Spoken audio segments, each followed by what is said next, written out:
In the process of unbecoming and at the Unbecoming Hub, I talk about an exhaustion that people feel that I see a lot in my practice and that I've certainly experienced in myself.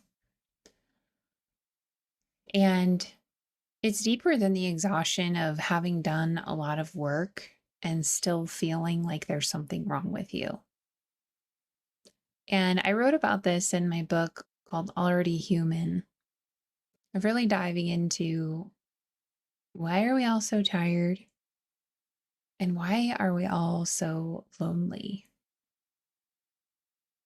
And how is it that the industry that is out there that's supposed to be supporting these things, if it were really working, we would probably see a change in outcome, right? And it's got me thinking a lot lately because I had a recent interview on a podcast. It was so much fun with Christina and Bridget at Backseat Thriver podcast. A lot of fun. It'll be posted soon. But we talked a lot about this, about the exhaustion of the modern day era and the loneliness that we can feel. And typically in our society today, that if you're feeling lonely or tired or somehow not happy in your life, that the narrative or the premise is that there's something wrong with you. Something in you needs fixing that will make you feel happy, okay, or at peace with your life. So a lot of people start the work. They go to therapy, they turn to self-help, and they try to change themselves. They try to change things about who they are or what they're doing. And there can be some success with that. It does tend to be temporary to some degree. And in my book, Already Human, there's a chapter specifically called Individualizing the Structural. And I talk about the loss of third spaces in our society and the way that our structures are set up and how they are misaligned with what humans actually need that can cause some of our inner symptoms. And then we blame the individual for having those symptoms, and then the burden is on the individual to fix their symptoms, while disregarding or not really putting much emphasis on the structural. So in 2023, the Surgeon General declared a loneliness epidemic, with 1 in 2 adults reporting experiencing it. And the rates in recent times of the loss of community, friendship, connection, places of gathering, are down over 50%, upwards of 70% of people feeling isolated in their lives and not reporting any close relationships or friendships. And, we live in a society that is very challenging to live in for how our biology is wired and what we adapt to.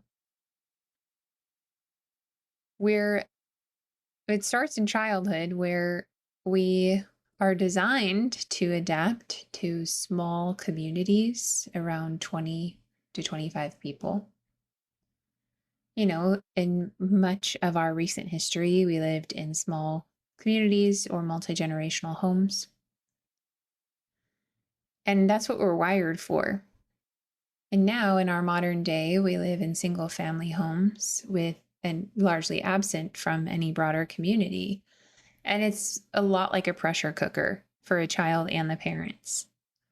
And so inevitably, when a child's full development is reliant upon 1 or sometimes 2 individuals, it's inevitable that something is going to happen, that child is going to end up with some level of belief that they're not good enough, or some kind of shame or conditional feelings around their worth or good enoughness inside.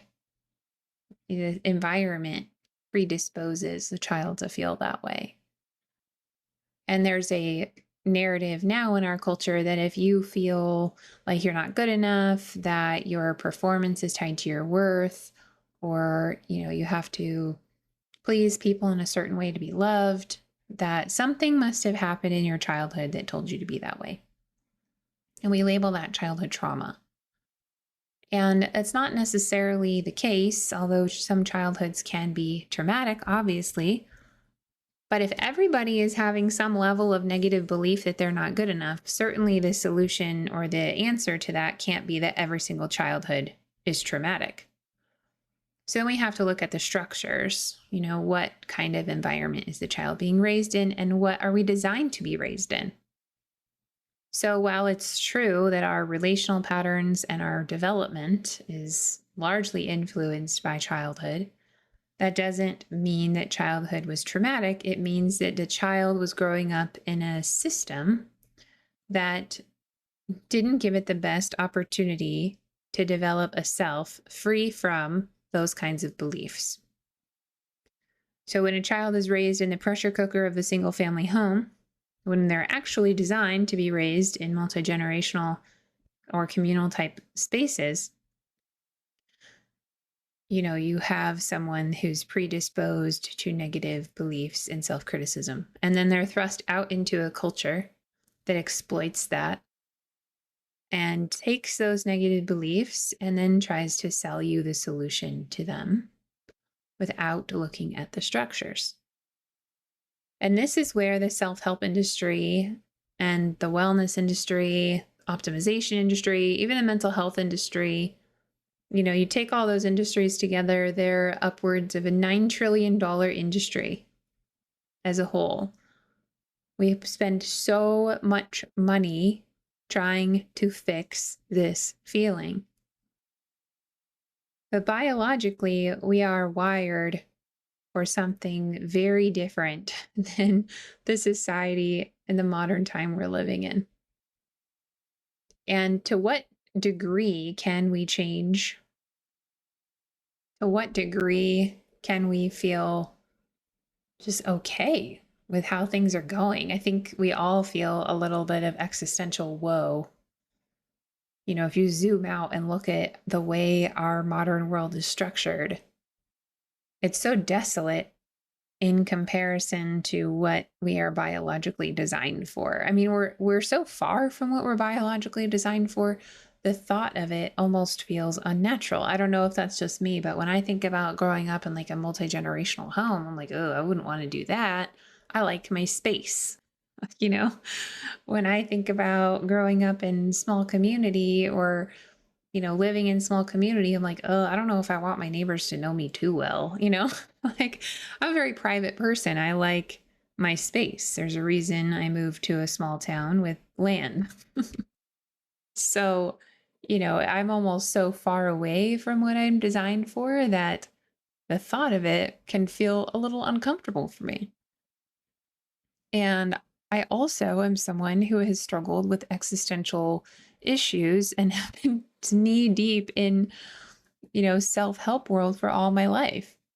So I have to pause and wonder, maybe the way I've been trying to solve this problem is not actually the solution because I've misidentified the problem in the first place.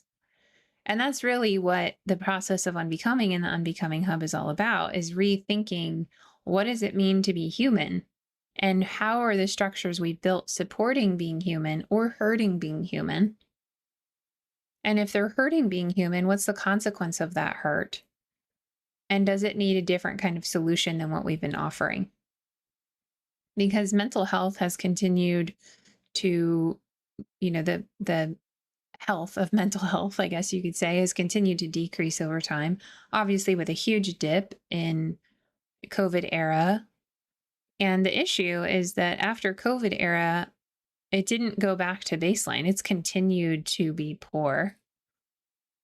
So something about that era also disoriented us to where the peak of mental health issues during COVID has kind of stayed up there. So we're not coming back down. We're not reintegrating. We're kind of left in this continual existential, what are we doing place. And I think one of the things that's most interesting to me about this, in rethinking what really is the cause of this I'm not good enough or I'm broken belief that so many of us feel,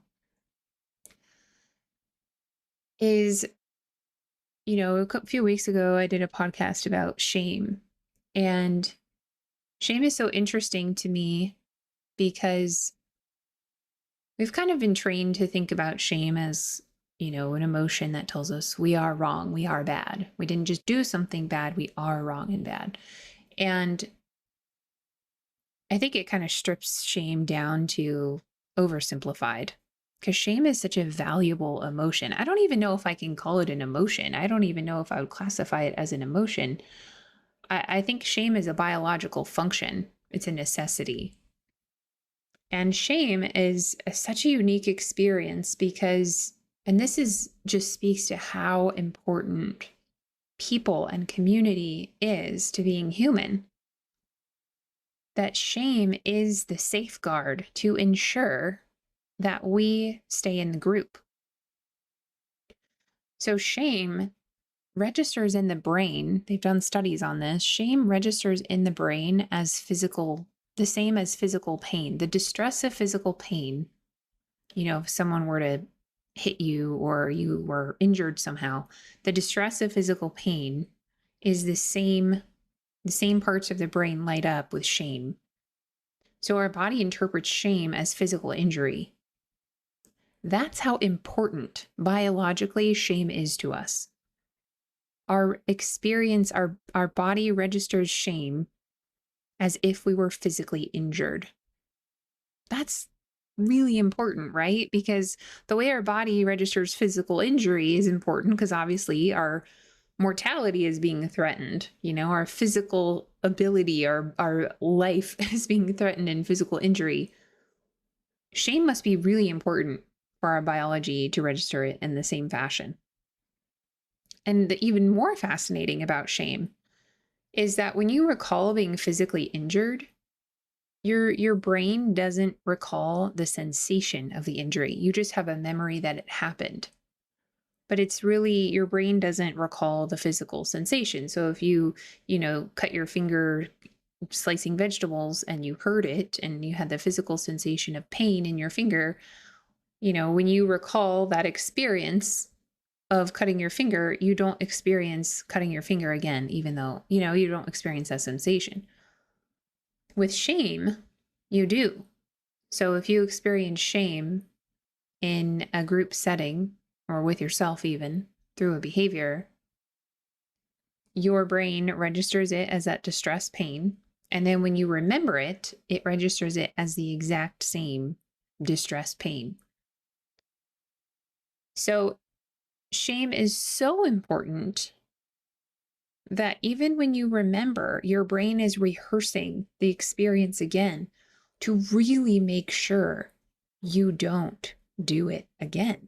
Whatever association happened with shame, when you recall the experience that brought the shame, your brain will recall the sensation of shame. So you really don't do that again that caused that. Why? Like, our biology is so wise. But when we learn through experience, if you're doing something and you slip and you fall and you have the pain of a fall, you don't have to remember the physical sensation again in order to not, to be more careful next time. But when it comes to shame, since it is the function of belonging, it is the function of staying in the group, our brain really wants to make sure we don't do it again, so it re-injures in the memory and the recall as a rehearsal to not do that again. So what does this tell you about our biology? I mean, it tells you that belonging and social connection and being in the group is arguably more important than even physical injury. Remembering not to do that behavior again is more important for survival than physical injury. I don't know. That's just where my brain goes. That's not like a data thing. But I can see how it makes sense because this is how important it is for humans to not be alone. Like we have to have other people. And what happens to shame when it doesn't get repair?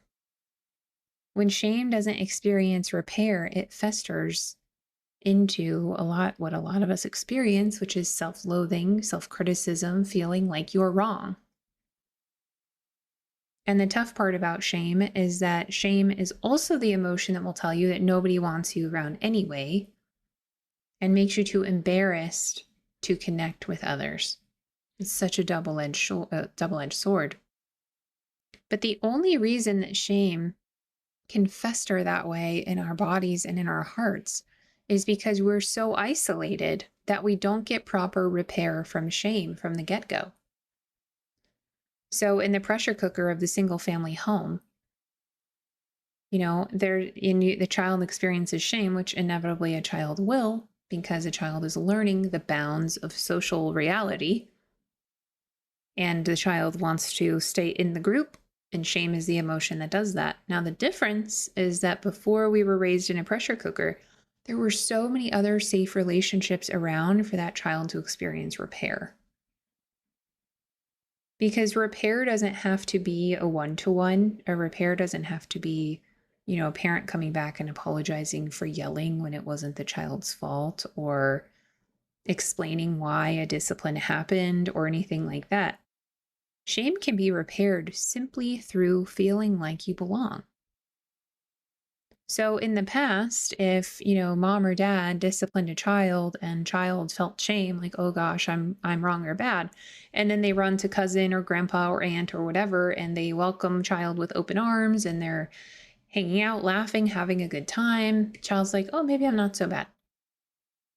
And so the repair happens naturally. But when I say repair, I mean an experience of belonging, an experience of being in. And when you get that repair from shame, you're much more likely to try again in the relationship where shame occurred before. So it doesn't like permanently alter relationships either. So the child's sense of self is preserved, and the relationships where the shame might be occurring can also be preserved, obviously, depending on the severity of shaming. Could, if it's abuse, that's totally different.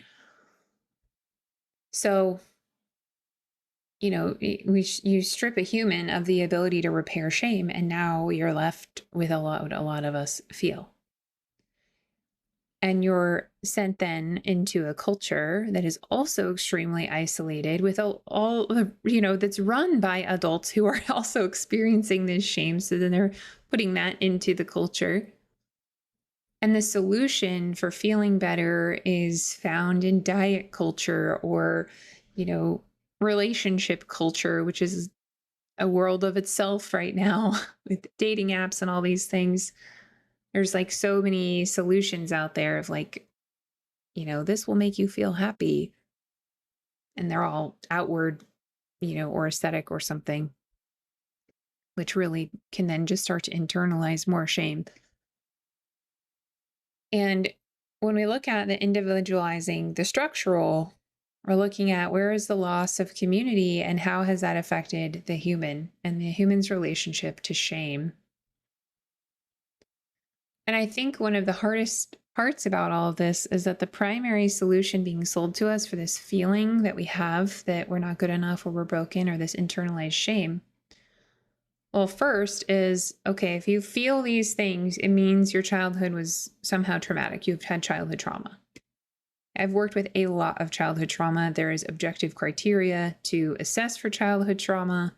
Not everybody has experienced childhood trauma, but I can probably pull 10 people off of the street and they all probably feel to some degree that they're not good enough and some level of internalized shame that's making their relationships harder than they have to be. Okay, so what's that about? And that kind of comes back to what we've been talking about in the podcast so far. The loss of the structures, the pressure cooker of the home, the lack of repair that's natural in an environment for shame. And then the primary thing that's being sold to us to fix it is self-help. That if you feel this, you have to work on yourself until you don't.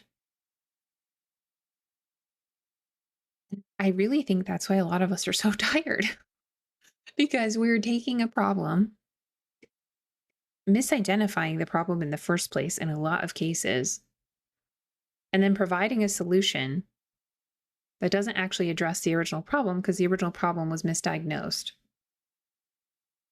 And I think that, working on yourself and inner work is important. It's valuable. I believe in it. I've done it. I recommend it to anybody. But it's only a piece of the pie.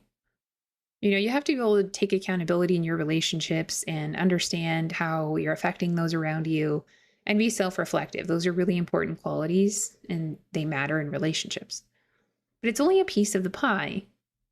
And for a lot of us, if we had more social interaction and we had more community and support from the get go, probably wouldn't need as much inner work as adults because we would have these natural repair experiences happening over and over constantly, within our family unit, not just externally through other measures.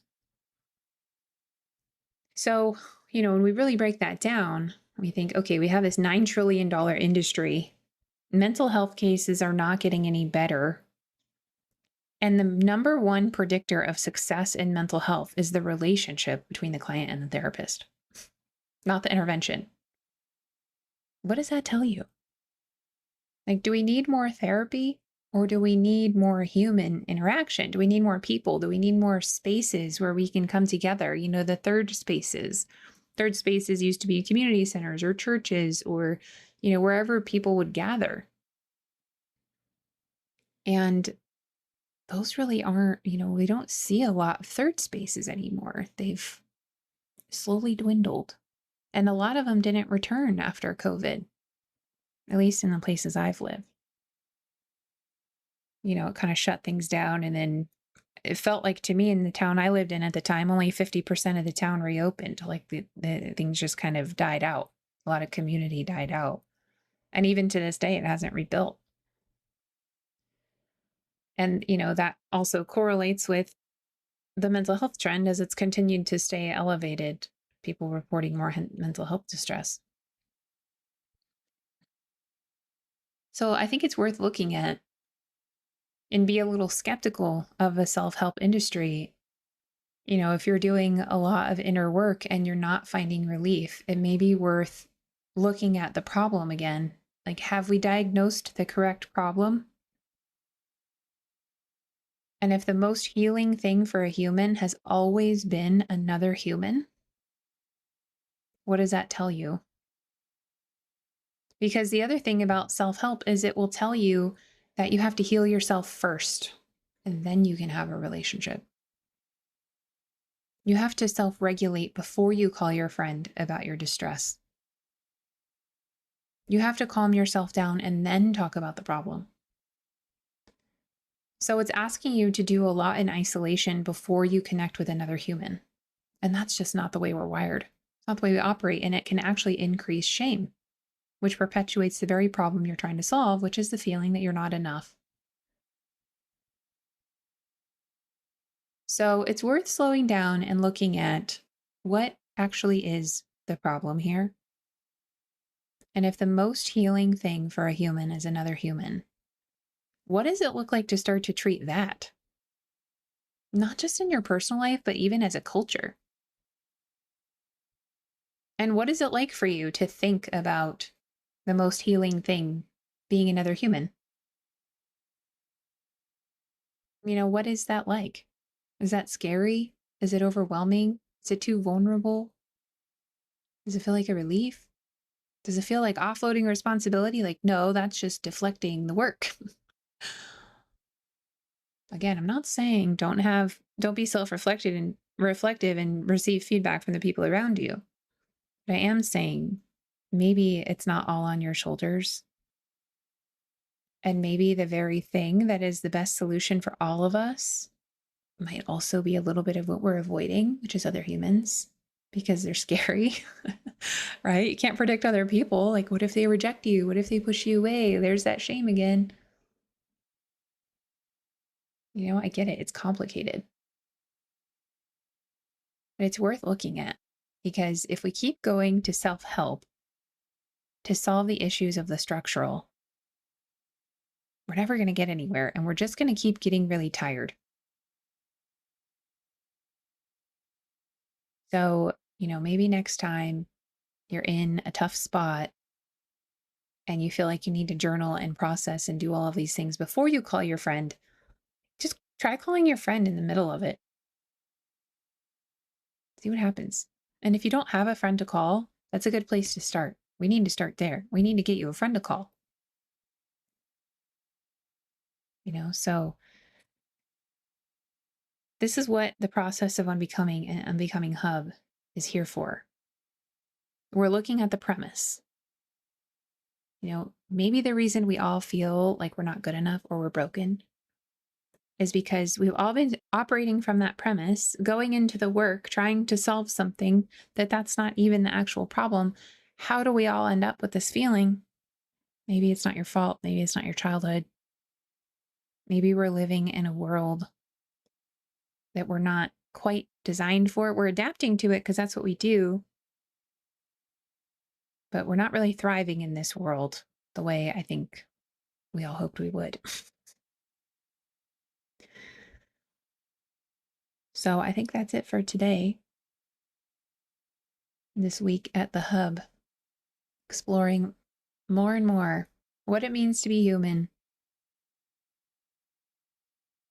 Maybe the problems we have are misdiagnosed and therefore the solutions are as well. And maybe you feel so lonely and you feel like you're not good enough because you've been raised in a world that breeds it and then exploits it and then sells you the solution. It's a lot to take in on this one. All right, until next time.